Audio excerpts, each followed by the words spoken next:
Welcome. This is Cop Talk Uncuffed with your host, Jax and Ritz. Join us as we discuss current police issues and work on building solid community relationships. We will have news, interviews, answer questions, and more. You don't have to have a badge to listen. We're here for everyone. Now, here are your hosts.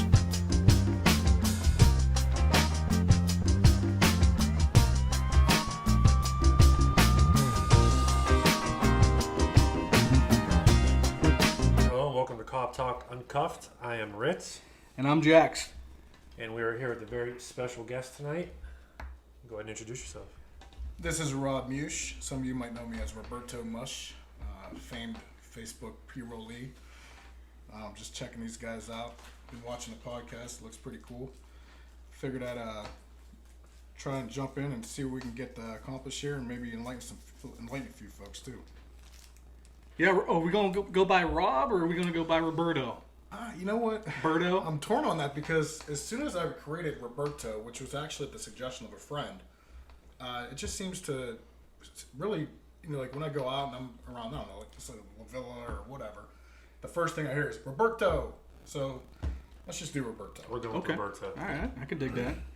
So we originally wanted you to come on to talk about the Neighborhood Watch program that you took part in, that you're the president, founder, and general manager. CEO. All that good stuff. And we wanted to have some fun and do a little top 10 cop movies for the viewers here, or the listeners, whatever you want to call them. But I think we got some house cleaning to do before we get to all that. We got some hate mail. Some hate mail. Yeah. Hate mail. I'd like to start by something that happened this weekend. Go ahead, man. I got some too. You first. So I had somebody take offense to something I shared. I don't know if you want to call it a meme or a picture, but Joshua Boyle had a little problem with a picture I shared. It's a picture of one side, Derek Chauvin, the guy who murdered George Floyd by putting his knee on his neck. And on the other side, it's a picture of Tommy Norman. And for those of you that don't know who Tommy Norman is, you can look him up. He has a huge following. Also, explain to you who Tommy Norman is. The caption said, "For every one of these," meaning Chauvin, "there are hundreds of these," meaning Norman. And then it says, "Don't judge one by the other." Kind of simple, right? Absolutely. So you have one murderer, and then you have one good guy. Correct. That one good guy, he's the figurehead for the hundreds and hundreds of good cops. And they're not excusing Derek Chauvin. No, by no means. I'm not saying I side with him. Correct. Or I agree with what he did. We've come out pretty harshly against him. Every episode, almost. And people like him. But Josh doesn't know anything about that. He just chose to come after me, and so the meme had nothing to do with killing people or ethics. It was about being a dick or being a good person, and basically not to judge people or not to judge books by its cover. People like to judge all cops by the uniform that they wear. Mm-hmm. We're all bad. Well, it's not the case. So Tommy Norman, he's a police officer with the North Little Rock PD down in Arkansas. Norman visits children in the predominantly black neighborhoods that he works daily. He stops by after his shift on his own time, and he spends about 45 minutes to an hour each day with these kids. He brings them snacks, drinks, and hangs out and plays with these kids while he's there. Norman, through his efforts, was praised by rapper Killer Mike. Now I don't know who Killer Mike is. He's that one rapper. Okay. Yeah, that one. I know, I'm a big old school rap guy, but Killer Mike, I don't know who he is. But Killer Mike likes what Norman's doing. He says he's doing something right, and that is connecting with inner city youth, in particularly minority communities of color. And I think we can all agree with what he's doing, and it's a good thing. And I don't think anybody's going to really hate on it when they hear a story like that either. It's a feel-good story every time. Well, yeah, you would think, but then there's people like Josh. So, I would just say I would like to agree with something Josh said, though. He's right. It's probably not hundreds of cops like that. It's probably thousands of cops like that throughout the country. Josh then acknowledged his white privilege. And while He didn't acknowledge it. He beat it to death. As well. I read the post, and hey, back up too. Remind people that this is not from. This isn't a recent post. This is 2 years ago. He found on a timeline, because sometimes I guess that shit happens. But he found that post, and he made it his day to go on there and just totally belittle. would you say cherry pick? Oh, without a doubt. Okay. I mean, keep in mind too. I mean, we're talking about a guy that I've watched on the Facebook groups per Boardman Talk, because I don't know this guy. Yeah. I wouldn't want to know this guy. Right. But I've read his debates and back and forths, and they're absolute juvenile. Yeah. The things that, I'm not going to say he's 1,000% wrong about every word that comes out of his mouth, but if you had any decency about you, and you can count to 4, you could read about 4 or 5 comments and all of a sudden paint a picture about this guy. Mm-hmm. And his only objective was to come out of nowhere 2 years later and remind you that even though that one cop did such a good thing for that community, you are a bunch of piece of shits. That was his only objective. Right. Boom. I agree with that. He then, I don't know if you saw this, but he calls me a racist. And he wanted me to put my hood on. All right? So I'm going to have to find that somewhere. He bashed my business, my personal business, okay? He gave me a review saying I was racist and hoped that people would hate on the business, That's a cool thing to do now. Just call everyone racist. Man. That's cancel culture, whatever. Make sure you go after their business for no reason, too. If you disagree with someone, racist. He says I post hateful words and support racist views. That's And news to me. I don't know where I said that at. He also has been searching both far and wide to find out what police department I work for. Wow. It's not hard. It really is. So he brings up white privilege. Okay. And I would just like to see, what is white privilege? Because I know what it is, because I researched a little bit about white privilege. Okay. But I would like to hear your guys' quick opinions. We don't want to spend too much time on this douche. Yeah, we really don't want to give it too much time. Go ahead, man. You You're want the to start? guest. You're the guest. You go ahead. Disclaimer. There might be some harsh words. I'm seriously through going to this try. And, podcast. I will try and curb the F-bombs, but I'm only so much of a person. my willpower only goes so far. But to be honest with you, I go back and forth with it. I won't expose every single detail of my life, but long story short, I would not wish my childhood on anybody. I will say that it's definitely made me a lot stronger of a person today from everything I went through as a young kid. Teenager, especially a young adult, Jesus Christ, those early 20s were pretty interesting. I've really, personally never experienced, and I say never because I go back and forth with this. I was going to say I've never experienced white privilege because I had it so rough. Because in my eyes, when I hear white privilege, I automatically assume that everybody is just assuming that I have it easy because of my skin color. And realistically, I didn't. If you want to step back and then you're going to have some people compare it and say, well, you're never going to realize what it is because you weren't black, and that, and I get that. And you know what? They're 100% right. I won't ever understand that because I was never black. All I could say is that when I hear the words white privilege, I just don't associate myself.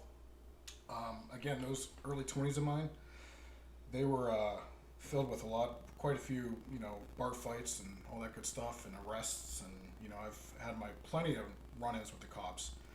And when I say run-ins, I just mean basically people starting to fight me, finishing it, and then pressing charges. But one thing I've never done is gotten charged with resisting arrest because I've always respected the boys and girls in blue, no matter what. But back to the whole white privilege thing, I mean, Jesus Christ, it's a funny story, but I literally beat up my little brother when I was 5 years old because I asked my mom where the kicks were. That free food you got in the crate every month with the government cheese and the milk. I've been there. That big ass tub of disgusting peanut butter. Yeah. And she informed me that You get the milk? everything. Yeah. Well, no, I should say everything. I don't know. Certainly I don't know if Joshua got that, I don't know. but I'm going to go ahead and assume that he did, or he didn't. But anyways, but I remember looking at her. I said, "Where's the kicks at?" She goes, "Oh, we don't get that anymore. That was WIC." I said, what do you There mean? you go, the WIC program. Yeah. Yep. And she goes, we don't get that anymore, John. He's not, he turned 3 or whatever it was. And I remember going in there, I started wanting to whoop his ass. Like, we ain't got no more kicks. Because you're you too turned a old. certain age.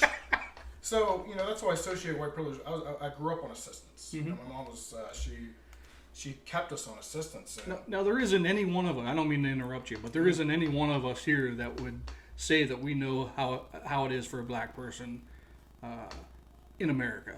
no. Correct. No way. Just like we don't know what it's like for a Mexican or Asian, Hispanic. Just like we don't know what it's like for other white people No. that grow up in this country. I mean, people look at me now. I'm actually, I'll be the first one. I'm a label freak. And I will tell you that in 6th grade, I'll never forget a girl telling a friend of mine that she couldn't go out with me because I didn't have nice clothes or my haircut. And, people don't realize that shit sticks with you. Mm-hmm. And to this day, if I ain't got to go down to Dollar General for a bar of soap, I'm making sure I don't look like crap. Yeah. So things like that. And, it's a really great way to put that.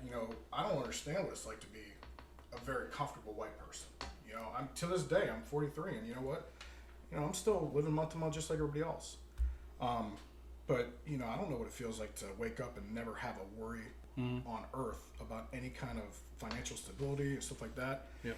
Do I know what it's like to live under a bridge? Not really either. Right. We're basically in the middle, but no, I'm never gonna know what it feels like to be black, Mexican, everything. It doesn't mean I can't But sympathize. you wouldn't assume to know. Well, the thing about that too is assuming and being sympathetic. There's a lot of things that could get you kind of backed up if you start assuming. I can assume that, okay, you're black. This is the way you grew up. Right. Or I could sit there and go off of what I've seen, what I've experienced, what I've sat next to, what I've worked with, whatever. And at the end of the day, it's hard for me to, even though I know I can't sit there and try and sell everybody on the fact that, okay, you're right, I'm white. But guess what? Just because I'm white, that doesn't mean I've had it easy. You can't change that either, correct? No, and You why were- would I you were- want to? you were 'Cause born that way. That literally, what I went through, and I tell people, I say this more than often than if it comes up in conversation. I had a lot of pain behind these laughs. I do, but that pain made me stronger. And maybe the person I am now. Right. So instead of dwelling on whatever aspect you think you might have about this color and that color, I don't take the time. Right. For me, it's a waste of time. It is. Instead, I would rather just say, okay, this is what I don't know. Maybe if you want to sit down and educate me, and I'll sit down there and educate you, and then we'll come to a happy medium or a common ground. Okay. Right. But until that happens, all we're going to do is look at each other and say, I don't know what it feels like. Right. That's really it. Rich, do you agree with what he said? Well, I'm going to go ahead and I'm going to define white privilege here, just for everyone. Inherited advantages possessed by a white person on the basis of their race in a society characterized by racial inequality and injustice. So obviously, I am a white male. I did not grow up in a rich household by any means. Everything that I've gained in my life, I've earned. My house, I bought myself. My cars, I bought myself. I went to school. Had to pay my way through school. First person in my family to graduate from college. I didn't get help. I didn't get any assistance. Took loans out, things of that nature. But I think everyone has that right to take out loans when they go through school. But yeah, I agree with everything our guest said here, Mr. Roberto. When I was 18 years old, I acted like a fool, and I got in trouble with the law before I became a cop, and I didn't get any. They didn't cut me any slack because I was a white male. I got in trouble. I got in trouble. I was acting stupid. I got in trouble, and it took one time for me to wake up and realize that I need to get my shit together. And no one told me, "Hey, you're getting out of jail free because you're white." Now I went to jail for something stupid I did when I was 18 years old, and that has since obviously been expunged from my record. But yeah, it's a big topic now. The white privilege is brought up frequently by seemingly everybody. Where did you get that definition, by the way? It's going to be from Google. From Google. Okay. Well, can we just say maybe there is no white privilege? I don't know. Can we just say some people are privileged? Correct. In my opinion, again, this is my opinion, a lot of people break it down into races. I don't see it that way.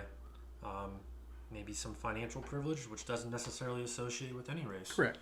And you've seen different cases throughout the country. Who has a better chance to succeed in this country? Your children or Michael Jordan's children? Yeah. Financially. Correct. So I do. So we could just say people are privileged based on monetary. I think that's automatic. Yeah. I think anybody that's financially secure. When I say secure, I don't mean comfortable. I mean loaded. Right. You Okay, never what have to color? worry about it. You're realistically, in this day and age, unless you were an absolute idiot coming out of college, you signed a $40 million deal, you got hurt, and all of a sudden you're broke because you didn't know how to invest that money. That just makes you an idiot. Right. I'm talking about people that did very well with their cash, invested wisely, have businesses, star athletes, celebrities, whatever you want to say, business people, whatever. Right. I think that has no bearing on race whatsoever. That person, what they did is they made a conscious decision to make their life that much better than the people that might have been around them. Right. Or what they seen, and they don't want to live like that. They wanted to look better, and they did it. They did it. But in comparison, when you talk about, let's say, my kids or anybody else's kids around here, into LeBron's or Jordan's or whatever, it's not even close. Right. Our kids are going to struggle. I didn't leave my kids, $10 million.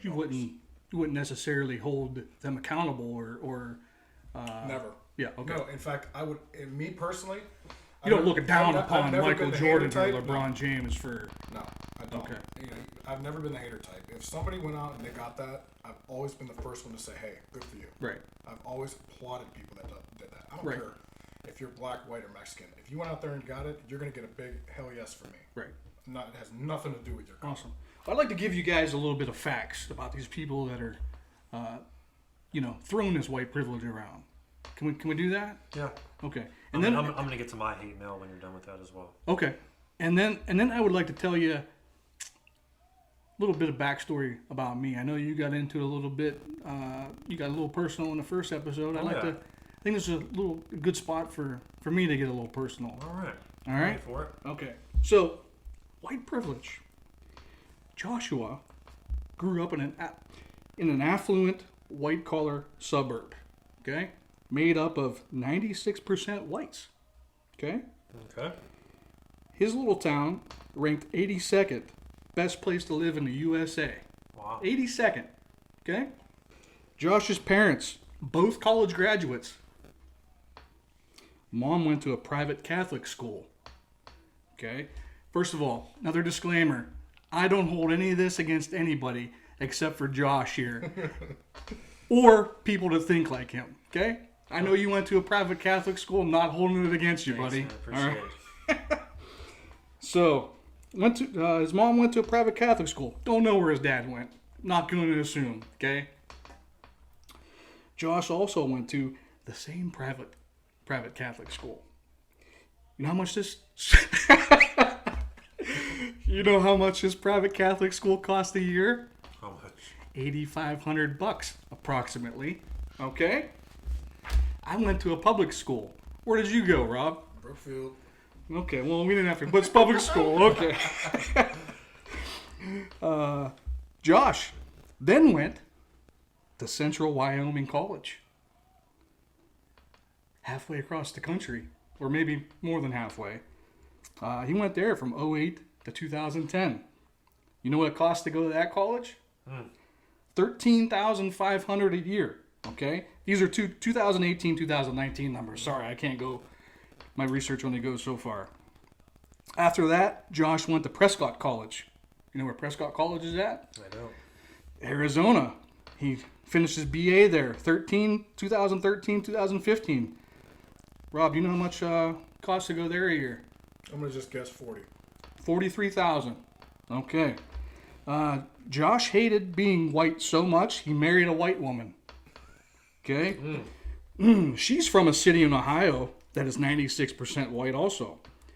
Her city is ranked 37th best place to live in the U.S. Okay? Wow. So she's even in a better area. Okay. He's moving on up like the Jeffersons. She attended and received her BS from the Ohio State University. She went there from 01 to 06. You know how much it cost to go there? I was a little I was a little surprised by this, but for residents, 27,000. Okay. Together, they both hate being white so much they procreate, have 2 white kids that will continue their oppression of my. They will continue. People were like, man, he's gonna beat this one to death. Third time's a charm. Sorry, folks. They'll continue the oppression of minorities while executing their white privilege.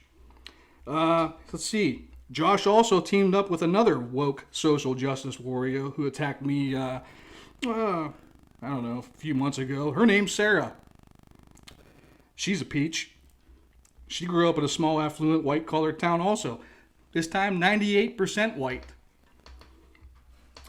She got her college degree from the College of Worcester, 2014 to 2018. Any idea how much that costs a year? We'll say 17. $64,000 a year. Jesus. Okay? She likes to call out other white males that are engaged to black females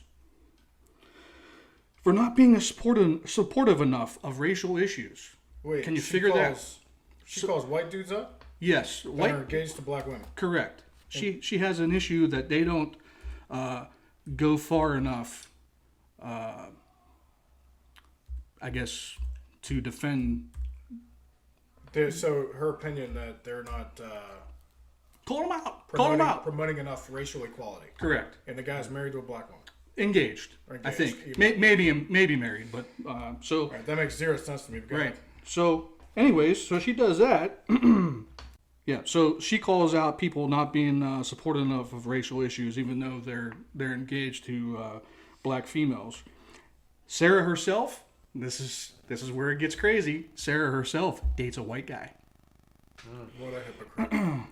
She also works on an oyster farm. I know. I'm not sure that $64,000 a year college. This is a very thorough. Yeah, I did some research Investigation. because, when you come at me, attack me and my business and my family, my living, and you want to come after my job, I know we can't come after your job because you're self-employed. You got to extensively blow them up. Anyways, both Josh and Sarah, they like to talk down to people of any race who haven't been afforded the same opportunities they have received. They have no right to judge anyone without first walking a mile in someone else's shoes. I think we all have been brought up that way, right? So they have gone, they've lived in some of the safest areas. They've gone to some of the best schools, high schools. They've gone to some of the best colleges. Good for them, right? Yeah. Good for them. Yeah. They probably now want us, the taxpayers, the hard-working taxpayers, to pay their college tuitions because they obviously don't have good jobs to pay their tuitions down. Working on an oyster farm, I don't know how much that brings in, but I wouldn't have thought that college would have cost us $64,000 a year to do that. yeah. But anyways, I don't want to get too far off topic here, but I just wanted to. So, white privilege. These people have absolutely been, we would say, more privileged than you, correct, Roberto? Oh, are you kidding? They wouldn't have lasted a week. Rich, you think they're better off than you? I guess so. Okay. I would say the worst part about that all, seriously, is the audacity for that woman to judge they're sitting there screaming racial inequality, correct? We can agree with that. Yes. Screaming it at the top of a mountain, whatever mountain they harvest their education from. And then you mean to tell me that she is going to sit there and belittle a white dude for supposedly not doing enough for racial inequality, even though his fiance is black?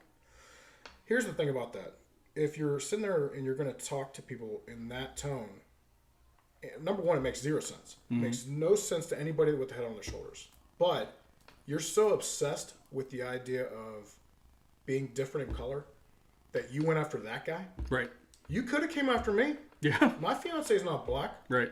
You could have came after me, and you could have had that argument. Right. But yeah, you went after somebody that was actually not even worried about racial inequality. Guess what? They just happen to fall in love. Right. And guess what? One's white and one's black. Yeah, they don't care, right? So yeah, you had to bring it up. And in your fight for racial equality, you backpedaled so far. Who's the racist in I this? guarantee you that woman is by far the most racist person you could probably ever talk to. Okay.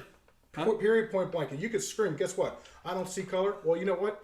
Every time you say you don't see color, guess what you're doing? You're taking away from the idea that there is color. You're not even coming close to acknowledging the thing that you're arguing about. You can be racist against white people also, right? Most certainly. No, it's not. Kidding? I hate hearing reverse racism. There's not. It's not reverse racism. It's racism. Racism is racism. That's it. There's one definition. There's no reverse reverse. racism. And, you know, I've known quite a few black people in my life. And you know what? Even I'll give you a great example. Down at when I used to work at BJ Allen Fireworks, I worked there for 7 years. The turnover ratio was quite high, and we used to get a lot of black people down there. You know, during the 4th. And I knew all of Youngstown. And you know what I did on the weekends? I went and played basketball with them. I went and played football with them. We went and picked up. We hung out. They literally called me white chocolate. You know why? Because we didn't give a shit about the color. Right. If you were cool, I was cool. Right. And we were going to go have a good time. Right. And that's it. And I knew so many people, and that was not an issue. Mm-hmm. Now, clearly we're at a different time. This is back in, 97 to 2004, but still. Well, it's not those people that you were hanging out. It's not a different time for those people that you were hanging out with. I'm sure you could still talk to each other that way. For example, when I say there's a different time, all right, like people need to understand something. In my opinion, I have my opinions about racism. You want to fix racism? Quit dancing around it. Be upfront and honest with everybody. We don't understand it. We don't get each other. Mm-hmm. And have a sit down and find a common ground. Until then, guess what? Racism is going to exist, and that's an. All right, real quick. So my mom and father were married young. My mom had me when she was 18. They got a divorce soon after I was born. So she raised me on her own. She cleaned toilets, waited tables to put food on the table and clothes on my back and a roof over my head, right? She did the best she could, raised me the best she could, provided for me the best she could, which was awesome. You don't know any different as a kid. Mm-hmm. Whatever you have is whatever you have. Went to public schools. I'm not knocking anybody that goes to private schools. I just wanted to. So when I was 6 years old, she had remarried. When I was 6 years old, he passed away. Thanks to a wrongful death suit, I was able to go to college using some of that money. Would I rather have him had him around and not had that money to go to? Absolutely. But that was one of his wishes, that I go to college and get an education. So I don't know if you call that privilege. That's sacrifice. Yeah. And that's not your sacrifice either. No. Basically, the point is you have no idea what other people, where they come from or what has happened in their past. Like you said, you could have been living under a bridge one day. The next day, you hit the lotto. Mm-hmm. You could have been eating rats out of a trash can. Just like Jack on the Titanic. There you go. Built a good hand, and there Great you go. example. Yep. Great example. Jesus. There's room for two on that boat. On that door. There was definitely room for two. If it was for Hollywood, he would have lived. She lied and said, "I will never let go." She let go. She clearly let go. The next scene, she lets go. Who the hell wrote that in?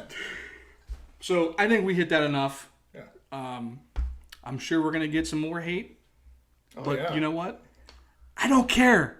Or go ahead, Ritz. I've been called all kinds of names on this episode. I guess we're just gonna roll with it. This one was actually on a private forum here. Eradicate Racism in Mahoning Valley. Was somehow we were brought up on this, so this is interesting. Oh, we were added by Josh and his family. Okay, so that's how we got tied into this. Yeah. They're listening to. Are you saying you as in the podcast? Yes, I believe so. They're listening. They're going to be listening. They're watching all of our episodes and they're going to be sharing dissecting it. I'm sure. Yeah. Oh yeah. Oh, that's going to be from. Hello. Seriously, Josh, go fuck yourself. That's not coming from us. That's coming from you. There it is. All right, so this is gonna be from a Teresa here. We're gonna go with Teresa. Sure. Certainly not Mother Teresa based on these comments. She stated that it would be helpful if one of them wasn't caught lying on the stand. I'm assuming that's in reference to me and you. Who are you referring to there, Teresa? We're the only two people. We're the only two people besides the guest. Jax or Ritz? Do you know our names? Exactly. Well, I know it wasn't me, Jax. I'm looking at you and I know it wasn't me. So this is a mystery. I would like to see her proof. Wait, what does she mean? You don't understand? Like she was there. Like, Well, we had a little coverage of Brady Cop for one of our episodes, and basically we explained what that is. Basically, perjury on the stand. In a police report, you falsify a police report. Correct. So, I read about I don't know where she got this information from, but it is 100% false. It's going to be, dare I say, fake news. Yeah. Fake news. So, everyone out there, we are not Brady Cops. We have never lied on the stand. I'm not sure what that's in reference to. I'd say, and not to brag or anything, Jax, but I have a pretty good record being a police officer. So My file's pretty hey, good. You could even do a public records request if you would like, and you could find a whole put lot your of money nothing. where your mouth is, Teresa. And I know where you got the info. So nice try. And then let's go ahead a little bit. She said, "Don't we have any real good officers to do these type of shows?" You mean where you got your info? The one you got your info from, Teresa? Good officers was quoted. Man, I don't know. I mean, that's going to be quite subjective opinion with that. Sorry. Can I just say that this is the reason why cops don't come out and talk about stuff like this, because of fucking trolls like this. You hide behind stuff. You don't even have a profile picture on your Facebook page. that's the worst. Okay? We know who you are, Teresa. Do you remember what I said a couple weeks ago on Facebook? I said if I'm debating somebody on Facebook and they don't have a profile pic, I personally automatically assume they're uglier enough to be cast into Goonies 2 or Sloth, whatever. And that's anything you say is totally irrelevant. The hills That's have right. eyes. It just Left doesn't make turn. sense. We know who you are. We know who your friends are. Yeah. Bring us some proof. Yeah. A reply to that underneath their comment was, many police officers fear retaliation should they speak up for what is truly right. I don't know. I would say that we are. Yeah. We are speaking up for what is Yeah. right. So I'm kind of confused. I think we've been pretty straightforward in every single episode. Yeah. We've been extremely unbiased. She wanted to know why we didn't use our real names. This is the reason why, you troll. Yeah. I mean, We're not hard to find. yeah. And then she had an issue with Legally Blonde being on the episode and made some Legally statements. Yeah. She was our attorney friend. She Yeah, I know who that is. yeah. Yeah, she had some problems with her on the show. And just for the record, the whole point of She her broke being, no client attorney privilege. correct. But the whole point of her being on the show was the fact that she was an attorney that is married to a police officer and gave both perspectives. Yeah, how about So that? he would think that being that we have this series going, that we would like various perspectives from all guests. From both sides. You know, we had the legal side, we had the Why can't we police get? side, we had Why can't you add us to this group? Eradicate racism. accept our You want us? invitation. You want cops to help? We want to help, but you won't let us in. Yep. We're locked out. Yeah, so that was. I mean, that's Is that why? So you can spill Wait a fake minute. news? If they're going after you guys for being decent cops, can you imagine what they're going to do? Nah, to me? we lied on the stand. yeah, We- we're- They're going correct. to rip me apart. Yeah.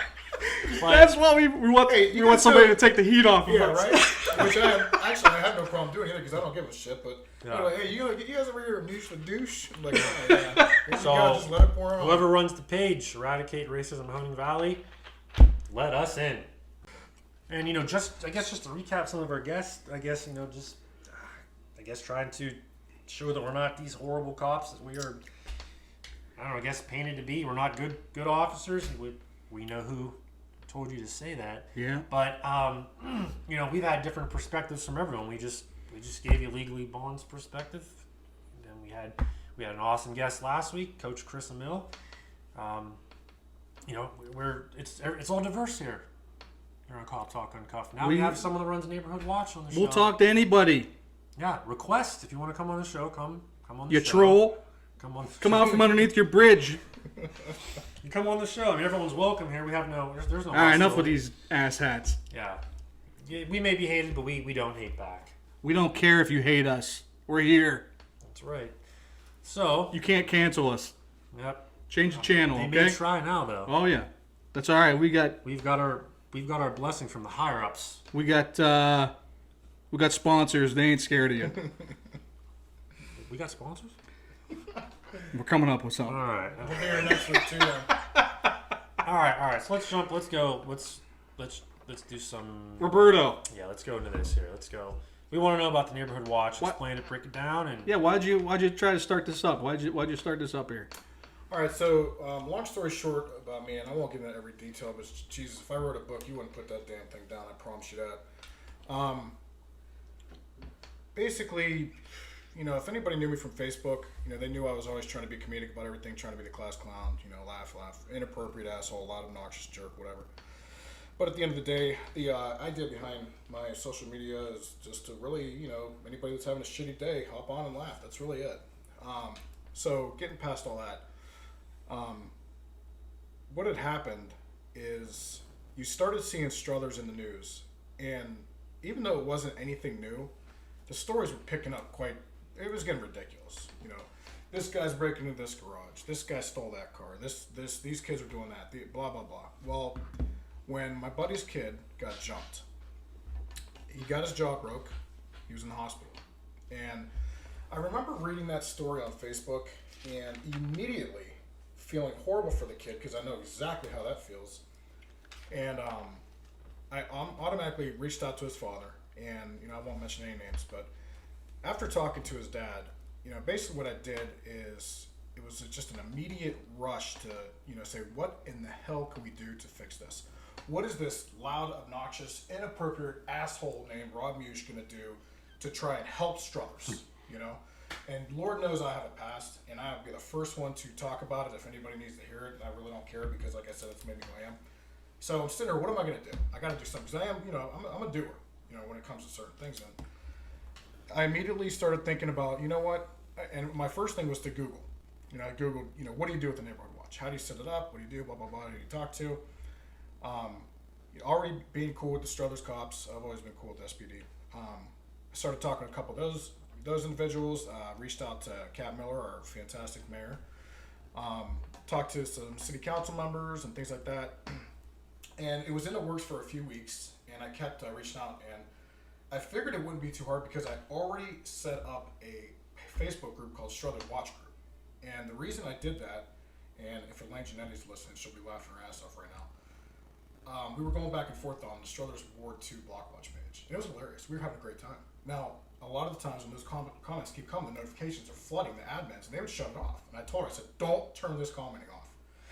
Well, it got overwhelming, and they did. So I said, screw this, I'm starting my own. So it became Struthers Watch Uncensored page. And it got a lot of members really quick. And the idea was, hey, jump on this page, say anything you want, nobody will ever turn off the commenting, blah, blah, blah. And I seen how fast that went off. So I immediately thought, well, you know what the hell?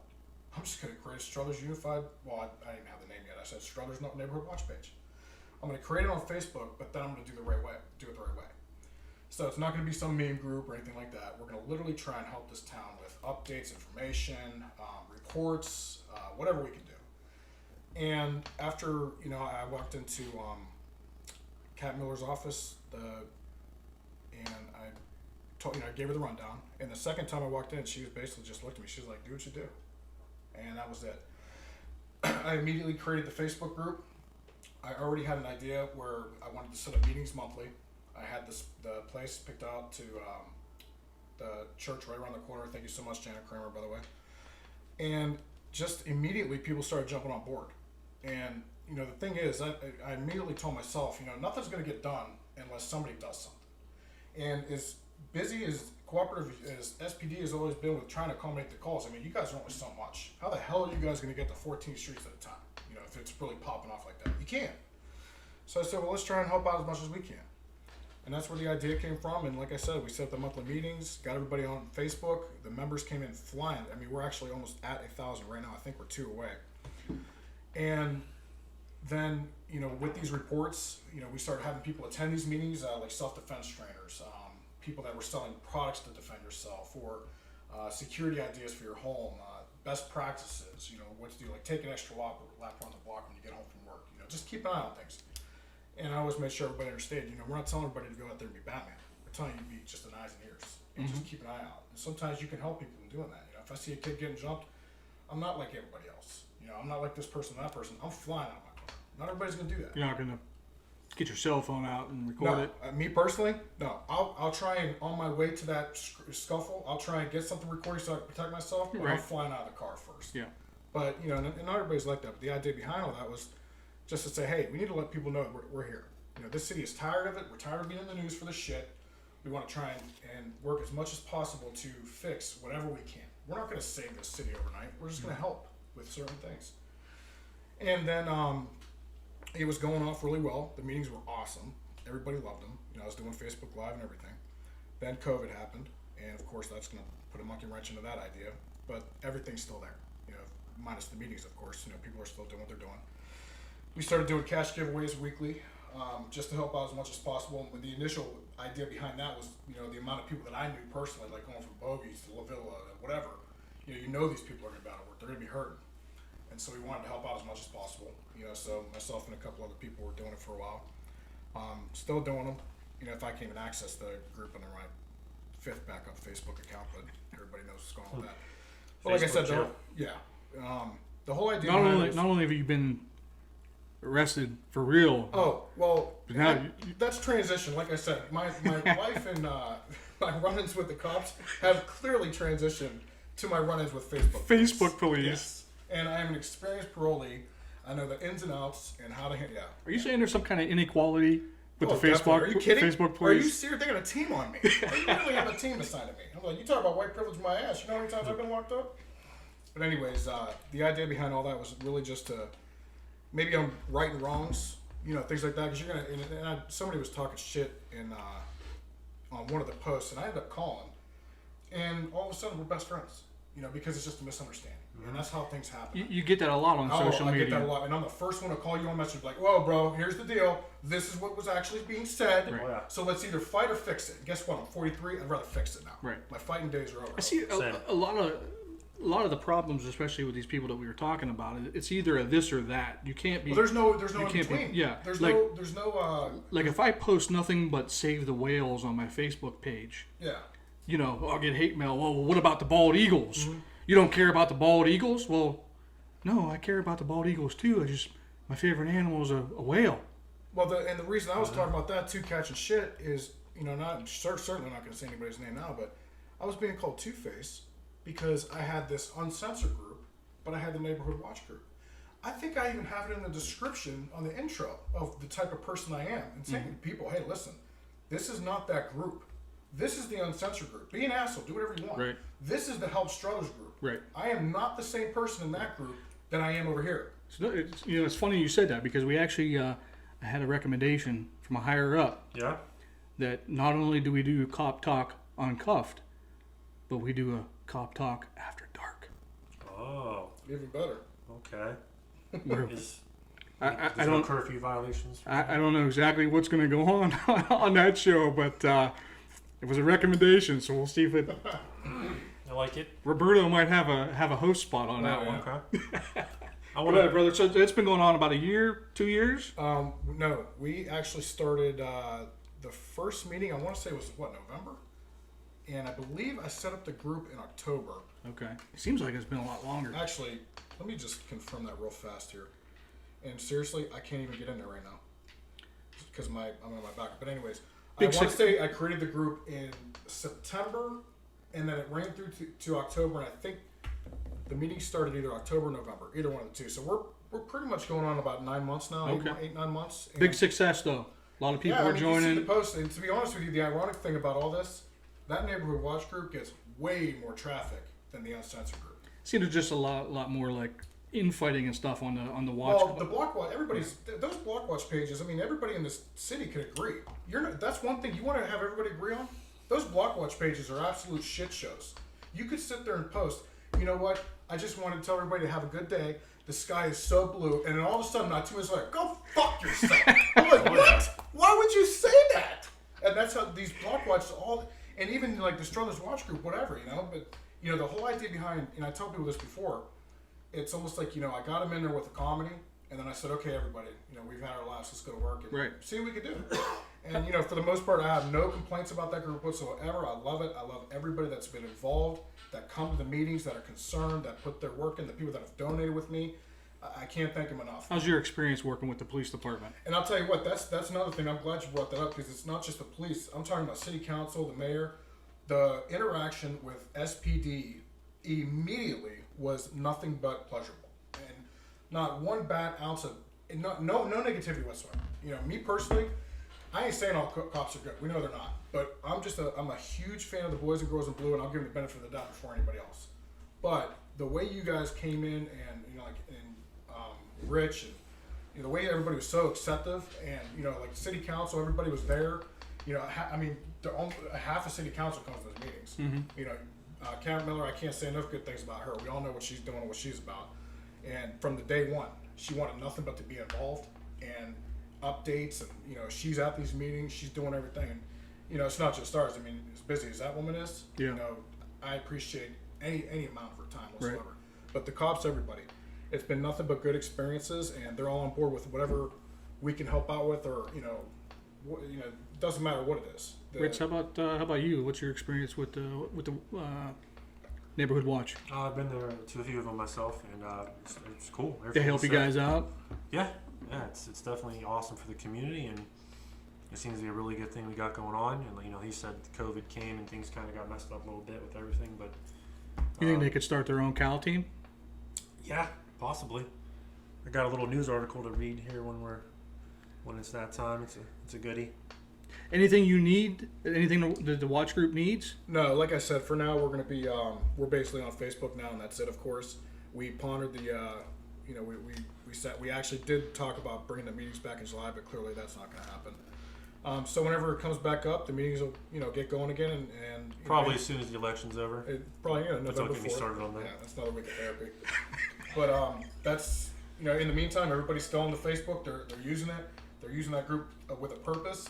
And me personally, as soon as any ounce of negativity or drama enters that group, it is gone in a matter of minutes or seconds. And the only reason if it's still there is because I didn't see it.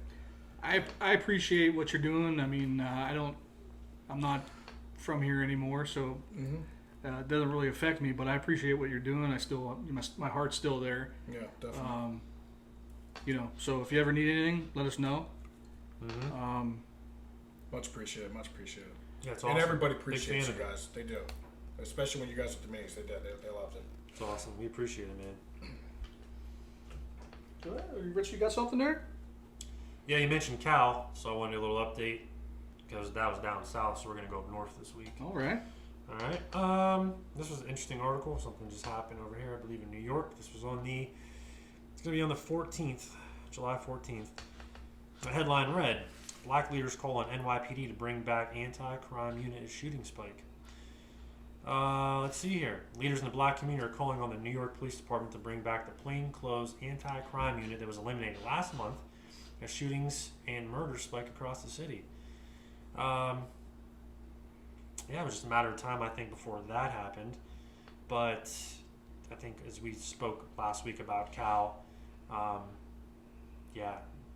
now it's happened in New York here, where they're calling for the police to come back. That was fast, too. Just a matter of time before the Cal experiment doesn't work down in Florida. They're already calling for the police to return here in New York. That's the complete dumpster fire in New York City, though. I mean, it's just from the bottom. It's just poor leadership. It's disgusting to watch and see how they treat the police department up there. But how's the mayor? Is the mayor?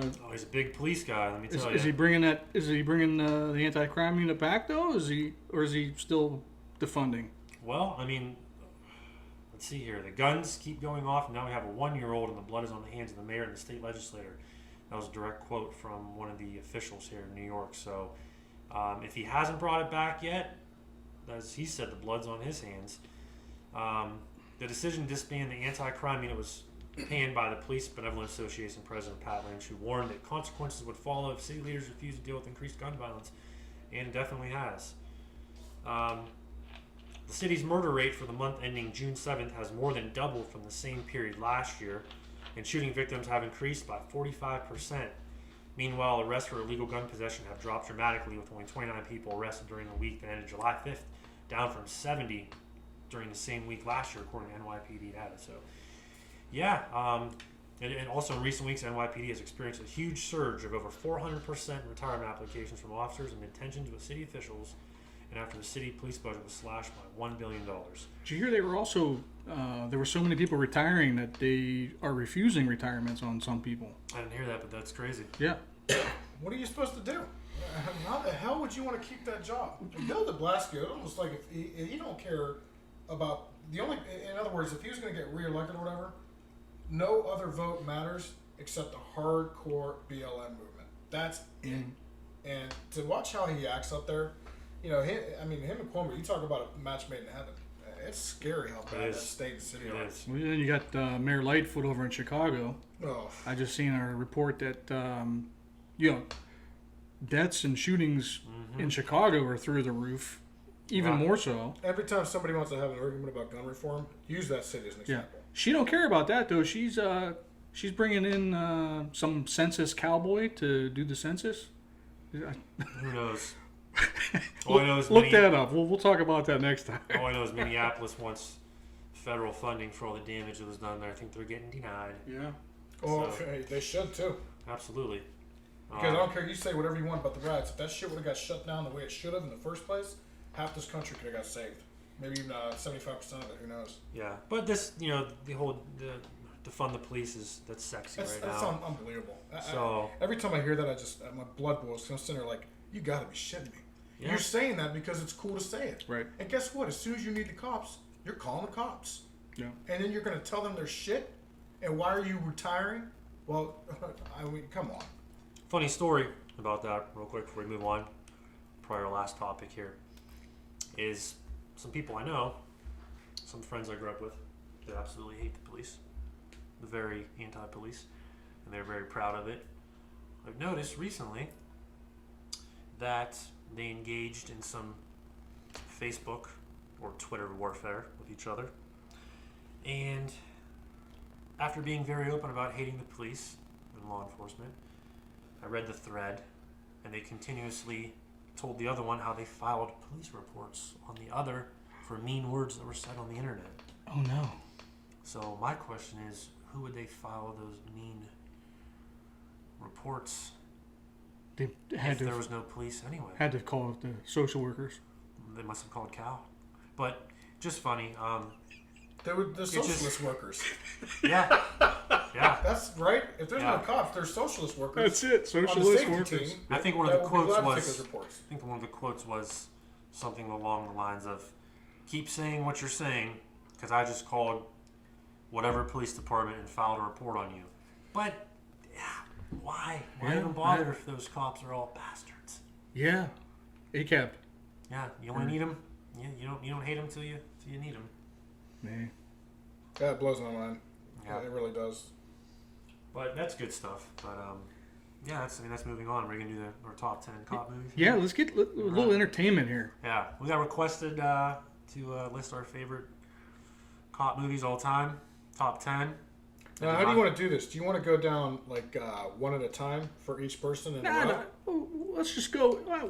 I don't know. What do you think? I'm good with whatever. Well, I would say I'm going to start with number 10. Okay, we'll do that. We'll go down the list. Let's go with you first. I'll kind of try to keep track a little bit. All right. So of course, just like anything else, I just Googled cop movies, and I already had an idea of the movies that I liked, but just to make sure the list was put in order. And this is my list. I am by no means telling anybody that this is the correct top 10 cop movie list of all time. But you're not going to put that on us, that this is the list, and if we don't agree with it? Well, you didn't let me finish. We might be racist. But I was going to say, this is Roberto's list, so this might get locked into number 1. All right. Okay. All right, so I'm going to start with number 10 as the number 10 cop movie of all time is The Fugitive. Okay. The reason I picked that movie was simply because of the way it breaks down with, the way they were, the storyline, the chase, the characters were awesome. The ending was even cooler.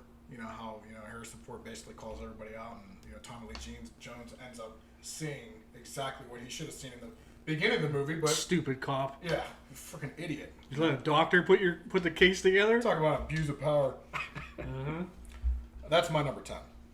Okay, I'm going with my number 10 here, and it's a little bit before my time. I was born in '88. This was '84, but I'm going with Beverly Hills Cop. Which just a series or? I'm just going. We're just going straight movie, so I'm going with the straight movie here. So number one. one. I guess you could go with the series. I mean, if we're gonna go, yeah, it's kind of hard. I would let you. I would let you do that. Say that. Just Beverly Hills Cop. So there was 3 of them. Yeah. I wouldn't say all of them. Number 1 and 2. Correct. I mean, yeah. Well, I just went Beverly Hills Cop. All right. Number 10. All right, I like that. All right, mine's a little bit different here. I don't think we can do a top 10 without a good cop movie. Mm-hmm. He's a good cop. Okay. From 1973. All right. Al Pacino. Stars in Serpico. Okay. New York PD. It's good stuff. Putting them on notice. Yeah. There you go. That's my number 10. I didn't even think about that. That's a good movie too. Yep. Let's go to 9. 9, I have Face Off. And Okay. I had to put Face Off there. It's one of my favorite movies, period, but just the entertainment value. Yeah. The way they switched that up, clearly we're not into the technology where I could take my face and put it on Rich and Rich could put it on mine. Because if that was the case, then you'd already done it. Yes. But Yes. the idea behind that technology and the way that those guys broke everything down, just the way they switched characters, that was one hell of an entertaining cop movie. I can eat a peach for hours. Mm-hmm. And see you later, FBI agent. She deserved everything she got. Right? Piece of shit cop. All right, Ritz. Number 9 for me, man. This is gonna be a tie, but it's kind of the same. I don't know, kind of the same. Character per se. It's a tie here between RoboCop and / Judge Dredd. Okay, you're putting them on the same. You're putting them at the same. I know number it's 9. kind of different, but it's to me. I like them equally, but I can't put one. Judge ahead. Dredd. So So you're that's a the. tie. It's a tie. It's the new school Judge Dredd. I loved it. It was an awesome movie. I think I've They seen that redid one. it. It was So you are the judge, jury, executioner. I'm not. He is. He is, I'm okay. not good enough. Okay, For that. gotcha. Question of that. So my number 9 was Beverly Hills Cop 1 and 2, man. Okay. All right. That was 1984. Yeah. Eddie Murphy. Yeah. And I think Beverly Hills, like Lethal Weapon and all them series movies, those would have made like 11 for me, but just because it was a series. Yeah, we could also do our honorable mentions afterwards too, Yeah, if you definitely. want. Yeah. Yeah. All right, so number 8 for me was an all-time favorite, probably one of my first, I would say, gangster cop movies I've ever seen, New Jack City. Ooh, Okay. I totally forgot about that I one. think good. just the way Ice-T came in hot, man. He played that character to a T, and Wesley Snipes was awesome. Even Peebles, whatever his name is, him, and I totally forget the guy's name, but Mario? Is it Mario Peebles. He was the sergeant. I forget what's his face. He was the one that partnered up with Ice-T during the movie. He was awesome too. But Chris Rock, everybody, I love that movie. Chris Rock, man. Oh yeah. For me, I'm going Super Troopers. Super Oh, Troopers nice. going a little comedic, huh? I'm going number 8, Super Troopers. It's good. Not Super Troopers 2. You liked Horrible. number 2? Horrible. I agree. That- Super they should've Troopers left that was in. better than Just the one. Just the one. I think they had some police officers help write that movie. Yeah. There's some true stuff in there. Yeah. Possibly. All right, so we're on number 8, huh? Yes. I went with the Lethal Weapon franchise. Nice. Mel Gibson, Danny Glover, Joe Pesci, Yeah. Chris Rock again. Chris Rock. Yeah, he was in All number over the place. 4. I don't think you can watch one without the other. You got to put them all. You got to Yeah. put them all in there. Mm-hmm. Mel Gibson was awesome in those movies. Danny Glover too. Definitely. I can watch that anytime it comes on. Yeah. All my top 10 anytime it comes on. I'm Oh, if watching these it. movies are on and I'm scrolling, they're getting watched. My top 5. That's how I roll with when they're on. But we'll get to that here briefly. So my number 7 was Bad Boys 2. I like Bad Boys 1. I actually have not sat through Bad Boys 3 yet, which I'm kind of ashamed I to didn't admit. see It's that. really yet. good, actually. I heard it's phenomenal. It is. Is I it was really? surprised. It's Yes. actually really, really good. I agree And- with you though. I like number 2 better than Yeah. 1. Number 2, just the whole thing. I mean, Johnny. Oh God, I love that character. When one of my favorite scenes is when his daughter walks in and she's wearing that pink dress or Yeah. something. Oh yeah. Or he's wearing a blue dress. She goes, the lady in the store said I'm a model, and his buddy behind him goes, and the way he turns around and says, "You're lucky. You're my cousin's mother." I don't know, Mama. He killed himself. I don't know when he killed himself. Okay. But I love that movie. I could watch that movie every other day. Bad Boys 2, number 7. 7 for me. I'm going with what your last pick was. I'm going Lethal Weapon. All right. So we're kind of closer at some of our picks. So I go Lethal Weapon, number 7 for me. Number 7 for me, 2012, Jake Gyllenhaal, however the hell you say his name. Oh, yeah. Michael Pena, End of Watch. Yep. Man, Great movie. out there fighting crime. I'm not gonna talk about that because that movie's on my list too. Me too. It's coming coming. up. It's All coming right, up. yeah, save it. I think our top 5 is going to be very similar. Yeah. Hitting the drug cartels where it hurts. Yeah. You know, the good buddy cop. I'll tell you about one of the coolest things of that movie that I've seen when it's up on my list. Yeah, go. Yeah. Don't. Number 6 for you there, Number Roberto. 6, and this movie is from 2018, and I'll tell you what, this could have easily bumped its way up the list. I absolutely love this movie. It's Den of Thieves. Okay. And that is more along the amount of, like, when you say cop movie, of course we're talking about the criminals too, but the criminal aspect and the police aspect of that movie are so even. It was such an entertaining movie. I personally love Gerard Butler anyways, so almost anything he's in, I could watch.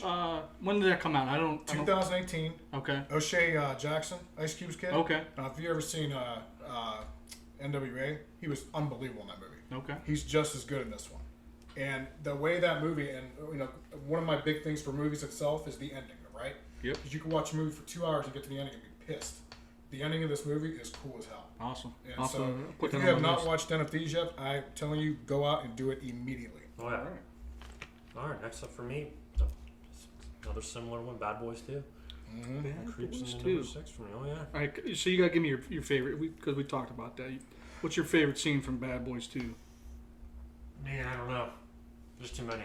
There is. It really is, too. Yeah, there's a lot, man. Anything from The shootout with the Haitians, that was cool.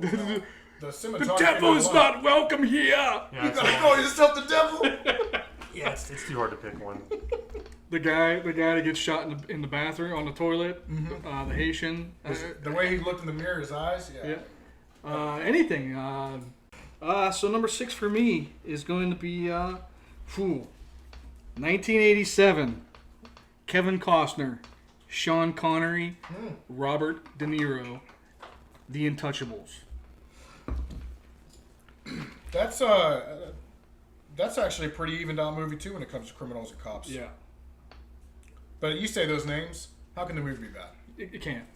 It can't. I think it's a little maybe underachieving. You know, not too many people. Well, it wasn't as big. Yeah, but I mean, anytime it comes on, I have to watch When you it. say the name, people are gonna know what you're talking about. Number 5, there. All right, so like I said, you already said this movie. End of Watch was my number 5. All right. One of the coolest things about End of Watch is that there is the opening scene went viral on Facebook, Twitter, whatever. People thought that was a real legit yeah. scene, me included. Right. And I'm sitting there watching this. So I'm watching the scene, and I'm watching this video that somebody shared. And I remember getting to the end, and when they got out and the way it all went down, I'm sitting there thinking to myself, I was like, this is a freaking movie. This cannot be real. And then sure enough, I remember catching myself. I'm watching the End of Watch, sure shit, I don't know, I'm going to say maybe 2 or 3 weeks later. It was pretty close, actually. And I'm like, wait a minute. It was a freaking movie. But it looked that real. Yeah, it I literally agree. the first scene literally went viral. That whole opening quote was awesome too. It became like one of the universal kind of police quotes. The whole narration of that. 5 for me. I'm dropping a movie that hasn't dropped yet. Kind of had similar ones, and this one could have been higher for me on the list, but just the top 4 after this one was just I can't deny those movies. But this one's amazing. But Die Hard, Die Hard. Going Bruce Willis. Yippee-ki-yay. I have to, man. I'm a little embarrassed that the Die Hard movies didn't make the list, but that's going to fall on my... We could talk about that after. That's kind of my 11 with the series of the movies, Yep. And that's not per se, I want to say, a police movie, but he's a police officer. Police officer, Yeah. so and he's stopped. It's also a Terrorist Christmas movie. attack. It's also a Christmas movie. Is it? Yeah, that's the thing. It's like one of the greatest debates. Is Yeah, the dress that's what I'm pink or is it the dress blue or gold? Yeah. Yeah, Is it was Die definitely Hard blue. a Christmas movie? Definitely So, blue dress. so there's what? There's like 6 of them now, right? Correct. Oh, I'm going. I think there is many, 6, right? but I'm going with the OG. Okay. OG Die Hard. Yeah, I like that one. I like. They were. I liked them all, but the I one that loved New York. Die Hard with a Vengeance. yeah, Samuel L. yes. Jackson? Oh, I loved it. that one was a good one. And I like the one in DC. Was that the newer one? Yeah. With the trailer, or he's trying to like knock the grid off? Yes. I love that movie Yeah. too. Yeah, it was a good one. Yeah. What's his name? I forget his Timothy Oliphant. something. Well, he was the bad guy, right? Yeah. I'm talking about the guy that was helping him. Oh yeah. The one that was in dodgeball, getting his Yes. ass kicked all the time. Where are we at? Number 5. Number 4. No, 5. Number 5. I Yeah. already Number, said 5. yeah. Oh, wait, you you're did. five. I'm on 5. Yeah, Yeah. yeah. You're right. I'm sorry. Man, I'm the last one to say Bad Boys 2. All right. So that's your number 5? Yeah. I think It's my Bad number Boys is 5. complete What's off the your entire second? list. Oh man, I like to tell you the truth. If Donnie Capola is listening to this, it would be the LAPD the Miami PD tandem dance team in the Haitian I guess smoke shop. Yeah. Gonna bring the house down. Yeah. I tell you. I'll tell you everything. Number 4 for you, brother. 7. Ooh. That is probably right. one of the What's darkest. in the box? One of the darkest cop movies I've ever seen in my life. Yes. And I want to say probably one of the darkest cop movies ever made, I'm pretty sure. Maybe one of the darkest movies I ever made. Period. But the relationship between Brad Pitt and Freeman, awesome. I love Morgan Gwyneth Freeman. Patrol, He's just incredible. her stay-at-home role was awesome. Yep. Kevin Spacey was the man. the I way wasn't he- gonna say his name, but I know. Yeah. I'm not a big fan of the guy anymore, but I'm saying Yeah. that role was unbelievable. Yeah, I agree. And just Put just some the way they respect brought. on that at least. I mean, to this day, when I see those, like even that character, they made him wear that big ass dildos or whatever. Till this day, when I see him in the movie, I think about him crying about after what they made him do. Yeah.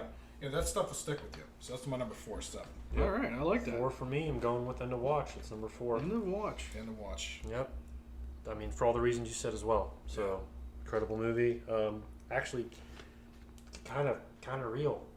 You Yeah. know, I mean, not in real in the sense that things Right. like that could happen and evolve, and it's just.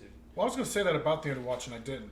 That's one of the things I liked about that movie. Now, clearly, we are not living in Los Angeles, but the idea behind that is exactly what you guys go through in a shift or a day. You know, and I tell this to people all the time. You don't know what these cops are going through. You know, that's why it's so easy for you to look at any one of them and say, "Fuck them, they're cops." No, that doesn't make any sense because that you have no idea what they see on that shift. Right. But I did like that a lot about that movie. How close it was to what possibly could happen during a shift. Yeah. All right, number 4, I kind of lighten it up a little bit. The Other Guys from 2010, Will Ferrell, Good movie. Mark Wahlberg, The Rock, and Samuel L. Jackson. They weren't in it too long, Yeah. but they were there. That's the only thing I didn't like about that movie. Like, why the hell not get into cameo? But I'm like, why would you do that so fast? I love that movie. I can watch it. I'll tell you what, you know what's funnier? The freaking outtakes in that movie are classic. Mm-hmm. All right, So, out of so the desk pop. number 3, and I think this is one of the coolest movies on the list. Actually, not the best, but the coolest. The Town. Good movie. Really good. Ben Affleck. Oh God, I'm never gonna remember that guy's name too. You know? Jeremy Jeremy Renner. Renner. That's my doppelganger. Oh, but it's just the way they interacted. That whole entire movie, the relationship that he had with his ex, to the FBI catching up, and basically, me personally, I always say that I'm a big supporter of the boys and girls in blue. But to be honest with you, I love watching the bad guy get away because it wasn't like he was that bad. Right. And if Ben would have got caught, he spends the rest of his life in prison. But he didn't, and now he's going to spend the rest of his life in Florida, supposedly waiting for his girl. And I just thought it was I love the idea of Boston, that whole breakdown behind like Ben Affleck, Wahlberg, Damon, and all their movies. I love watching movies out of Boston. I just think The Town is one of the coolest movies on the list. Okay. Number 3 for me. Training Day. All right. Awesome flick. Yep, one of the best ever. I mean, it's unlimited reasons. Denzel, big fan of Denzel. Was Ethan Hawke as well. It's awesome, start to finish. Literally, just great movie, man. it wasn't based on true events, but it was based on a true story. Yeah, They just twisted it up. Right. But I read the story about that guy, yeah. and he was a motherfucker. Yeah, good shit though, man. But they're Could you awesome. imagine just being in the car with that guy and him just giving you a crack pipe and saying, As soon as he'd been like the way at the coffee shop, as soon as I got in the car, I'd be like, oh god, what am I doing? right? Yeah. But he For the got record, that's not how we FTO. Yeah, we weren't trained that way. Yeah. Well, Teresa says we're not good Smoke cops. this shit, motherfucker. between your pockets is a dick. I want you to sign the money, pay the bill. Teresa said we're not good cops though, so That's true. That's true. or maybe we're bad FTOs. Yeah. So where are we at? We're Number number three. You're number three. three. All right. From 1998 in Chicago, Samuel L. Jackson, The Negotiator. Okay. That's a good one. I didn't even think about that one. That's another Kevin buddy film, right? Kevin Yes. Spacey or whatever. Yep. I like it because here's an innocent cop that's set up in a scheme of bad cops, and he has to prove his innocence with the Yeah. help of somebody that he doesn't know, but he has to trust them because he can't trust any of his friends. Yeah. So number 2 to you. Another, and when I say The Town was probably the coolest movie, this is one of my favorite movies, Departed. Oh. All right, I like it. That cast, the storyline, All star. the way it breaks down. Still on my list. I mean, that is definitely one of those movies. If they're on the guide, it's getting watched. Yep. And I don't care how long it is. The way Scorsese did every single part of that movie was phenomenal. Jack. Oh my God, he was unbelievable. From the very beginning, From I the just very want to beginning. smack Matt Damon around. Oh, and that's the thing too. As much as you love Matt Damon in these other movies, he was such a bitch prick in that movie. I mean, He played a good was- role though, man. I thought he was. He Yeah. did it perfectly. And I almost thought he was going to start crying when she was getting ready to leave his ass after finding who he was. He was I loved when Wahlberg killed him at the end. oh yeah. Mark Wahlberg killed them all. He Mm-hmm. walked away.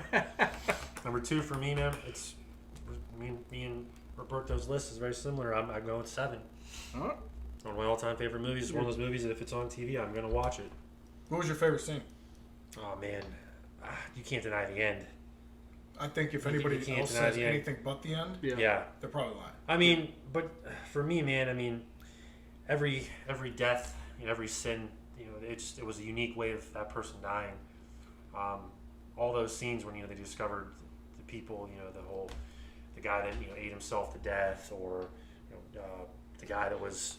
It's amazing when you think about the Trapped. possibility of somebody being able to do this. Yeah, exactly, because it's And like one of those things that it's crazy, but it could I'm happen. going to literally become the most famous serial killer. Watch this. Yeah, and then the guy that was trapped away in his apartment for an entire year, and photographed as he decayed away. I mean, so all those scenes. But man, in the end, though, with what's in the box, because you really don't know. It was kind of open ended. What was it? Was it a head? Well, you Was didn't it a know baby? until he started talking about the old lady. Yeah. And then you were like, oh my God. Yep. That is Brad's wife's head. Well, here comes sin number 7, because there's no way in hell Correct. that Or was it Brad's the- not lighting him Or up. was it the unborn child? Oh. Or yeah. Oh. See, you Me don't personally, know. I automatically went with the head. I didn't even think about that. Same. See, so it's kind of an open ended, man. But yeah, man, that's just. Well, keep in mind too, because Kevin said in the movie, I kept a souvenir, her pretty little head. True. Yeah. They did Yeah. say that. So if they leave out that line, Right. hell yeah, you could be Yeah. thinking the That's worst true. like I that. did forget about that. Messed up movie. All right, so everything I said so far, I can mix those up. There's no Yeah, specific same spot. here. But number 2 for me,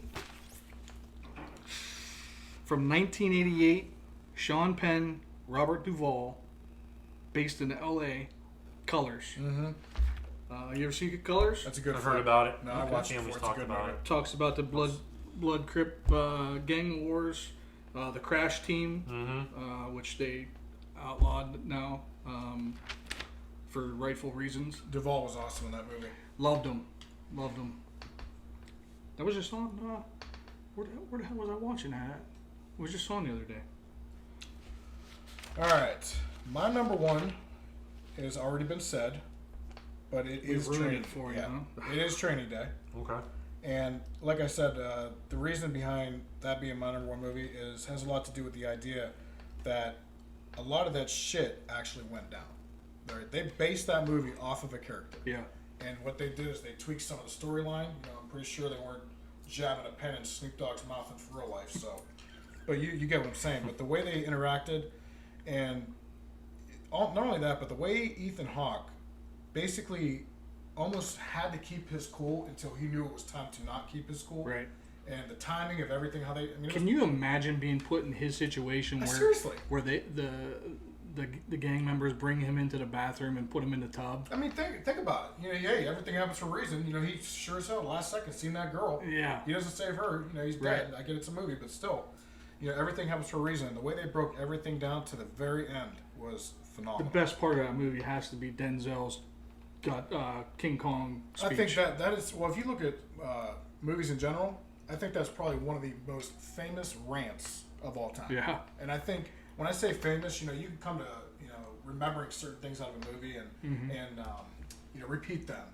I think majority of us that have seen that movie have seen it enough to where we can almost do that. Denzel's got to be one of my favorite actors.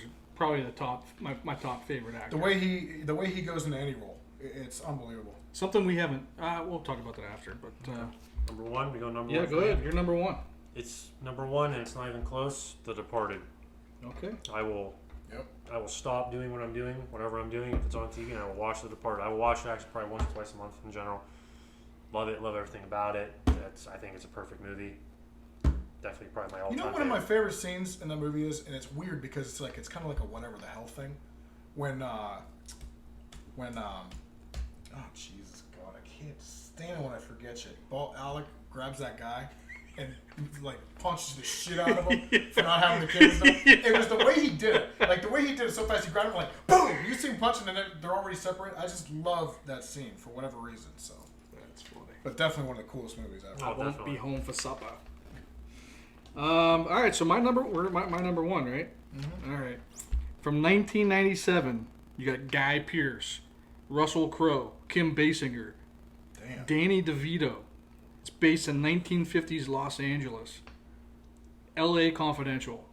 Okay. Okay. That's I'm my not- favorite cop movie. I'm not terribly familiar with that one. Okay. But I know exactly what you're talking about.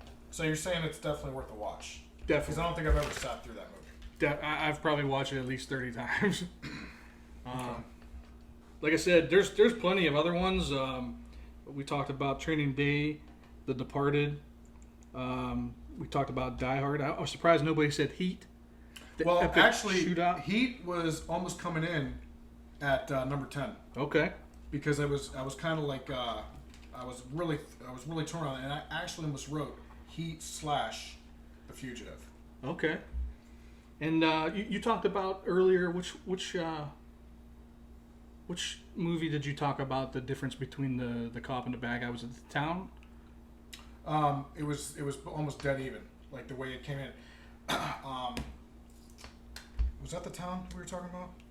No, Den of Thieves. Den of Thieves. Den Okay. of Thieves. Okay. The way that they broke down like a cop movie, there's going to be bad guys. Right. But the way they broke this down, everybody was I could on say a the level same playing field. thing for American Gangster. Yeah. That was a good Russell one. Crowe and Denzel in that movie were awesome. Have you seen that movie, Rich? Oh yeah. What was it? American American Gangster. I believe it's from 1960s Harlem. Yeah. You said Denzel? Yeah. Yeah, I've Denzel. seen it. I've seen it. Okay. Denzel, I've seen it. A newer one, Spencer Confidential. That's a good cop movie. Spencer Confidential. If you've never seen it, watch it. It's with Mark Wahlberg. This black guy too. He's newer. But Isn't he's that Post awesome. Malone? Yeah. That's right. Post Malone, my all-time favorite. So Awesome nice. movie. My one son loves Post Malone. Post Malone on the weekend. Anybody see the movie Street Kings with Keanu Reeves? It's based out of Out of LA or LA. whatever? It's kind of Yeah. like a Training Day Yep. type thing. That's a good movie. Yeah, I love that movie too. Didn't make the list, but I'm also a big fan of The Bone Collector. The Bone Collector. All right, I like Another it. little Denzel. See? And J Lo, right? J Lo in that? No, it was Angelina Jolie, Yes. All right. I believe it was. Yep. You know what would have been a weird one? Minority Report. Oh, there you go. That's Oh yeah, like, there it is. A futuristic. But I'll Yeah. tell you what, one of my favorite movies ever, I think because, from my childhood, seriously, probably Demolition Man. I just Okay. love that future thing. Yeah. Like when you bring out that stuff and, you think about the funniest thing about that movie is in 93, the setting was 2000 and, I can't remember, but we weren't even close. No. What they were thinking. How about Cop Out with Bruce I've seen Willis that. and Tracy Morgan? We just seen No, it. that was pretty funny. Yeah. Police academies. All right. Police academies. Even the freaking Fast and Furious movies. You know, the way those cops are following those guys all the time. Yeah. It seems like the cop aspect got better and better each one of those. Yeah. Fast Furious, you know, so that's just my opinion. How about you go old school? You guys might not know this movie. It's actually a really good cop movie, but I don't think it's as well known. The French Connection. Never seen it. I've never sat through that, but I know what you're talking about. Okay. We'd about even the entertaining wise, you got Rush Hour. Rush Hour. Okay. That was pretty cool. I like Rush Hour. I like 2 better than 1. Jackie Chan and Chris Tucker, phenomenal in it. Yeah. And the outtakes, like you said, the outtakes in that are hurt. hilarious. Where he's Chris Tucker keeps calling him Jackie, and he's like, "Okay, Chris Tucker." I'm trying to think of the other ones. There's a lot. I mean, it's hard to make an actual list. Well, that's what I was saying. I mean, I was trying to basically. I'll tell you what. If you've never seen 999, that is a good cop movie. 999. No, 999. It's basically who's in it? That oh God, what's his freaking name? He was the one getting roasted at the end of 8 Mile. Clarence. He's in it. I think Woody Harrelson. I can't remember somebody else, but it's basically like these cops are trying to set up this robbery or whatever, and they have to call in a 999 to get enough distraction, so they do it. But it's an awesome movie.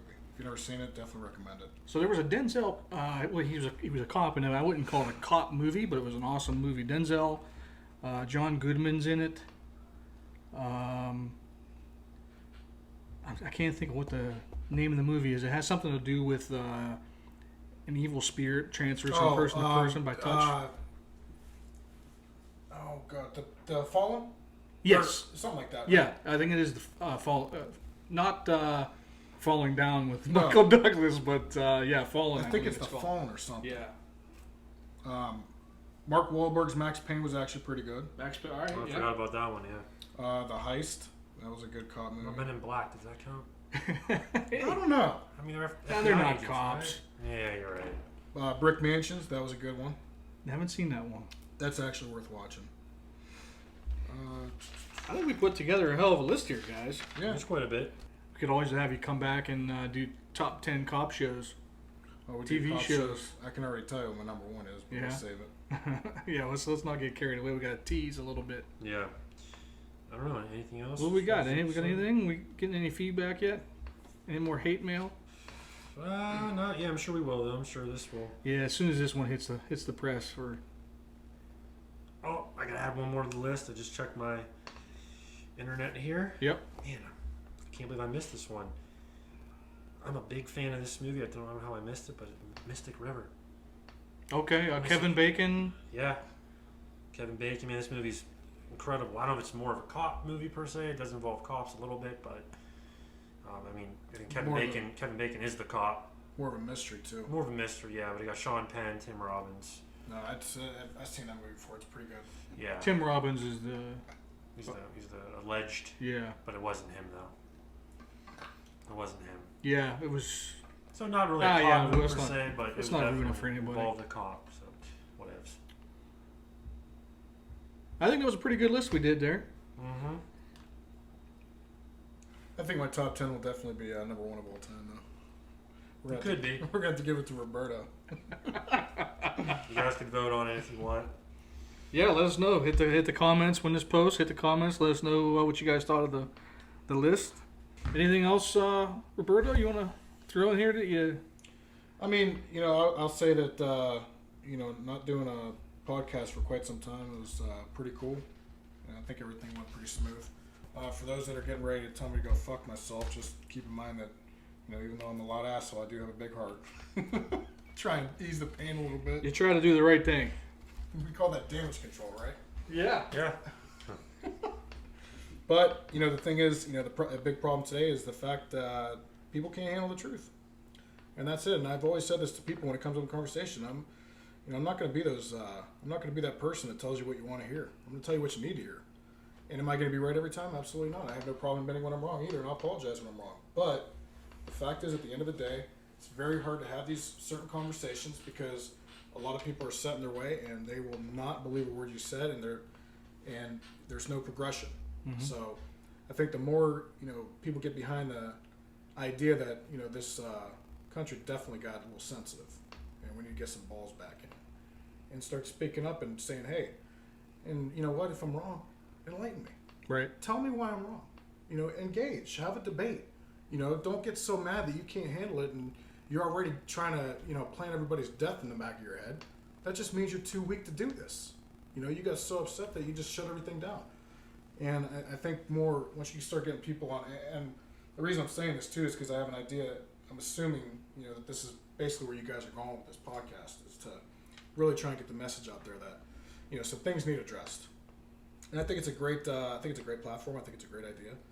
And, you could be really opening some eyes on this. So, thanks. Appreciate I think that. that's the best way to do it. And I think you guys are doing a hell of a job, and I commend the both of you for, unlike a lot of people, what are we doing now? All we're doing is bitching and crying on Facebook. You guys are literally taking it one step and saying, hey, we're gonna formulate this podcast, this show, and get ourselves out there and leave ourselves wide open.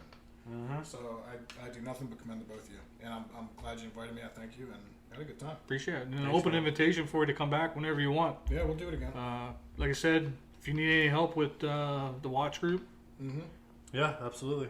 911, right? 911. Maybe we'll answer, maybe we won't. Depends if we're funded or not. Leave a message. Don't worry, I'll text Kat and ask her what the budget is that month. There we go. That works. Rich, you got anything? Subscribe on Facebook, please, or YouTube. YouTube, yeah, need some Yeah. subscribers. Yeah. Like us on Facebook. Subscribe on YouTube. Like us on Instagram. Even if you hate us. Yep. And hate mail is welcome. It's fun. Yeah, we'll talk You wanna about drop some, we'll drop you on the show. So good mail. it. If we're hate mail, wrong, we're whatever. wrong. But don't come out at us with some weak ass shit. Yeah, bring your A game for that hate mail. All right, guys. Until next time. Take it easy, everybody. Have a good one. Thanks for riding with Cop Talk Uncuffed. If you like the show, please follow us on Facebook and Twitter. Also subscribe and like our videos on YouTube. Let's partner up again next time. For now, we're out of service.